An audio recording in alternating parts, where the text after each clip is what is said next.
झारखंड की राजधानी रांची के डोरंडा इलाके में मुख्य सड़क के ठीक बगल में है मुरादें पूरी करने वाला पेड़। इन पेड़ों के पास से गुजरते ही आपका ध्यान इस पर चला ही जाएगा। मोटी जड़, बड़े तने और 2-4 लोगों की भीड़। कोई शीश नवाए तो कोई छूकर अपनी मुरादें पूरी करने के लिए बुदबुदाता नजर आ ही जाता है। ये पेड़ डोरंडा कॉलेज के पास है। यहाँ मनोकामना पूर्ण करने वाले ऐसे 3 पेड़ हैं जिन्हें कल्पतरु कहा जाता है। हिंदुओं की पौराणिक कथाओं के अनुसार कल्पतरु को ईश्वरीय वृक्ष माना गया है। वेदों के अनुसार इसकी उत्पत्ति समुद्र मंथन के दौरान हुई थी।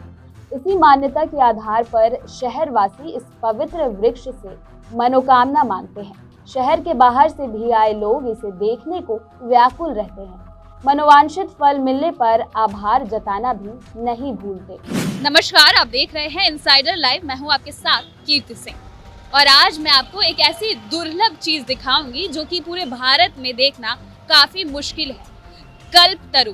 कल्पतरु एक ऐसा वृक्ष है जो कि मनोकामना पूरी करने वाला वृक्ष भी माना जाता है। ऐसा कहा जाता है कि लोग अपनी मनोकामना पूरी करने के लिए आते हैं और कल्पतरु वृक्ष की पूजा करते हैं। आप देख सकते हैं कि मेरे ठीक पीछे ये जो पेड़ आपको नजर आएगी, ये कल्पतरु वृक्ष है जो ऐसा बताया जाता है कि राजधानी रांची में लाखों वर्षों से यहाँ पर स्थित है और अभी तक इसी प्रकार से देखने को आपको मिलेगी। हालांकि अगर मैं आपकी जानकारी के लिए बताऊं तो अभी ये जो आप देख सकते हैं कि राजधानी रांची में डोरंडा में स्थित है यह कल्पतरु वृक्ष और यहाँ पे अभी 3 वृक्ष बचे हैं। ऐसा बताया जाता है कि काफी साल पुराने जब ब्रिटिश शासन यहाँ पर चल रहा था तब ब्रिटिश शासक जो थे वो 5 कल्पतरु का वृक्ष यहाँ पर लेकर के आए थे और यहाँ लगाई गई थी, लेकिन 2 पेड़ गिर गए और फिलहाल 3 पेड़ बाकी है और लाखों वर्षों से ये पेड़ यहीं पर है। ये देखेंगे आप कि ये जो कल्पतरु वृक्ष है इसे यहाँ पर झारखंड सरकार द्वारा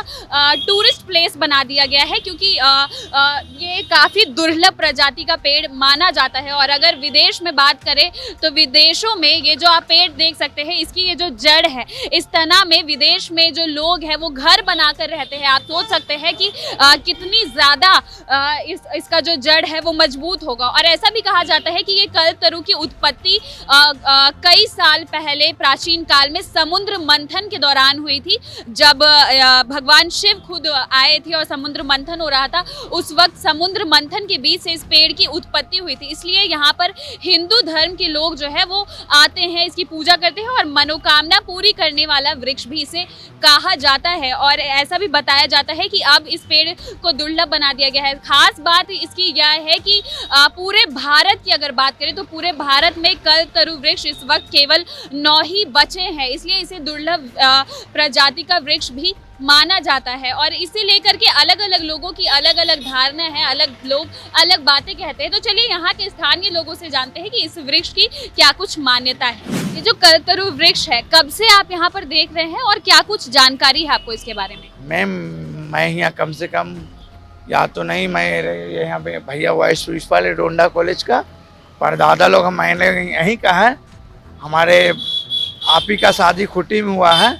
21 साल से हम फल जब भी यहाँ तोड़ते हैं आप ही को लेते हैं। ये फल हम लोग खाते हैं और हिंदू लोग आके यहाँ पे पूजा करते हैं, बेशक पूजा करते हैं और उसकी मन्नत पूरी होती है। हम लोग मुसलमान लोग यहाँ रहते हैं, कोई दिक्कत नहीं देते हैं और ये फल हम लोग खाते भी हैं और फल तोड़ के देते भी हैं। क्या इतिहास है इस पेड़ का? इसका इतिहास है, हम मुस्लिम हैं पर हिंदू लोग मानते हैं कि इनका मन्नत हर पूरा हो जाता है, ठीक है ना। और ये और कहीं नहीं है, दूसरा पेड़ साउथ अफ्रीका का जंगल में मिलेगा।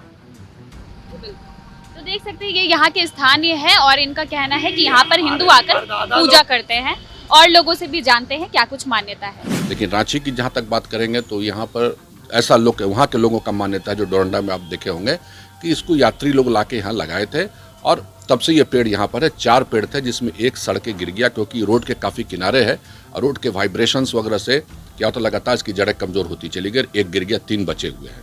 ये सब हमारा जो है काफ़ी पुराने पेड़ है। कल्प का मतलब ही होता है हजार, तरु का मतलब पेड़। ये इनकी लॉन्जिविटी काफ़ी होती है। और बड़ा इंटरेस्टिंग चीज़ इसलिए है कल्पतरु के बारे में कि अगर आप बहुत से बच्चे देखे होंगे हैरी पॉटर फिल्म, तो उसमें इस पेड़ की भयावहता को दिखाया गया है अगर इसमें पेड़ पत्ते ना हो, फल ना हो और चांदनी रात में आप इसको देखिए तो बहुत इंटरेस्टिंग और डरावना भी लगता है। तो मुझे लगता है कि ये पेड़ अपने में बहुत सारे चीज़ों को, क्योंकि इसका मेडिसिनल वैल्यूज़ है, मलेरिया में इसका उपयोग होता है, इसकी लकड़ी सॉफ्ट होती है, किडनी प्रॉब्लम में भी इसका उपयोग होता है, इसका अफ्रीका वगैरह में इसके काफ़ी मेडिसिनल वैल्यूज़ है। तो आप इसी से अंदाज़ लगा सकते हैं पेड़ हमारे लिए कितना कीमती है। और बहुत से लोग इसके जो फल होता है ना उसके चटनी बनाकर खाते हैं, उनको अच्छा भी लगता है। तो ये पेड़ जो है हमारा, इसको प्रोटेक्ट करने की ज़रूरत है। रांची में क्या लोग इसका चटनी बना के खाते हैं? बिल्कुल, वहाँ खाते हैं उस एरिया के लोग, उसके फल का चटनी बना के भी खाते हैं। और इस पर बहुत सारे हम लोग तो इस पर आज 20-22 साल हो गया इस पर करते हुए प्रोटेक्शन करने की बहुत कोशिश की है। 3 बचा है, एक तो गिर गया, नहीं बचा पाए हम लोग, लेकिन 3 बचा हुआ है फॉरेस्ट डिपार्टमेंट वगैरह के सहयोग से बना। लेकिन जब तक बगल से गाड़ी गुजरती रहेगी, वहाँ वाइब्रेशन होता रहेगा तो जड़ें कमज़ोर होती रहेंगी। तो इन 3 पेड़ को ही बचाना जरूरी है, क्योंकि इसको लगाना बहुत मुश्किल है। और मुझे लगता है फॉरेस्ट डिपार्टमेंट की तरफ से कल्पतरू को लगाने के प्रयास किया जा रहा है, कुछ सफलता भी मिली है। अभी और नए नए पेड़ कहाँ लगाए? देखिए, कुछ तो आपके ललगुटवा में है जहाँ लोग इसको बढ़ा रहे हैं, कहीं कहीं लोग लगाया भी है छोटे स्केल पर, क्योंकि इसको लगाना बहुत मुश्किल है। और घर के आसपास हम लोग मना करते हैं लगाने से, क्योंकि इसकी जड़ें बहुत नीचे नहीं जाती, हॉरिजॉन्टल फैलती हैं, तो अंदर तूफान में गिरने का भी डर होता है। तो मुझे लगता है कि इस तरह का भी कहीं कहीं इसकी रिसर्च हो रहा है। अब जाके पिछले 4-5 साल से सरकार जो है, खासकर वन विभाग जो है, इसमें हमारा जागरूक हुआ है और इस पेड़ को बचाने की कोशिश हो रही है। इस पेड़ की आयु अभी कितनी होगी सर? देखिए, कहना बहुत मुश्किल है, लेकिन हमने कहा ना कि हज़ारों साल इसकी आयु होती है। इसको ला के लगाया गया 150-200 साल पहले, जैसे वहाँ के लोगों का कहना है। ये पेड़ अभी तक वहीं है। ये अपने में एक है कि वो पेड़ जो है, क्योंकि इस तरह के पेड़ लोग पूजा भी करते हैं, इसका लोग दीर्घायु के लिए भी पूजा करते हैं। वो इसलिए करते हैं कि पेड़ की आयु बहुत है, इससे लोग चाहते हैं कि उसकी आयु उन्हें भी लग जाए। तो इसलिए मुझे लगता है कि इस पेड़ का अपने भी काफ़ी आध्यात्मिक भी इंपॉर्टेंस है। वैज्ञानिक तो है ही है, बॉटनिकल नेम बाओबाब, एडेंसोनिया डिगिटर, जो भी आप बोलिए इसका नाम, कल्पतरू, बहुत सारे नाम हैं इसके। और अफ्रीका वगैरह में ज़्यादा पाए जाते हैं, यहाँ बहुत कम है। कुछ आपके हिमाचल प्रदेश में एक पेड़ है जिसको कि वहाँ पर टूरिज़्म घोषित किया गया, एक शायद उत्तराखंड में है और कुछ शायद दक्षिण भारत में है, लेकिन इसकी काउंटिंग अभी तक नहीं हुई है। झारखंड में 3 ठो है। ये संजीवनी पेड़ कैसे कहलाता है, लोग कहता है, लोग पूजा पाठ लोग करता है इसमें, है ना। कितना दिन से आप देख रहे इस पेड़ को? बहुत पुराना है। और क्या मान्यता है यहाँ की? जब से मतलब क्या बोले कि झारखंड बना है उससे पहले से है, बिहार का टाइम से है। क्या मान्यता है इस पेड़ की? इसका मान्यता है कि मतलब ओनली वन, मतलब झारखंड में स्टेट में मतलब यही है, पर और कहीं नहीं है। क्या कुछ पता है आपको इस पेड़ के बारे में, क्या मान्यता है? हाँ, हम लोग बचपन से इस पेड़ को देखते आ रहे हैं। 4 पेड़ था यहाँ पर, अभी एक पेड़ गिर गया है और वो दोबारा लगाने की कोशिश किया गया, मगर वो कामयाब नहीं हुए लोग। तो ये हम लोग इसको बचपन से नानखटाई का पेड़ बोलते हैं, इसलिए कि इसका फल जो होता है वो खट्टा मीठा होता है। ये हम लोग इतना तक तो जानते हैं। और ये दोनों पेड़ में, 2 पेड़ यहाँ पर जो दिख रहा है, उसमें एक पेड़ का फल पहले निकलता है, दूसरा वाला बाद में निकलता है।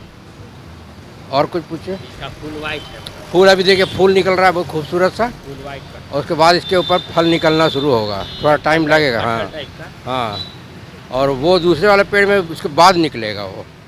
हम लोग यही देखते हैं, स्टडी किए हैं हम लोग, देखे यही चल रहा है इसका।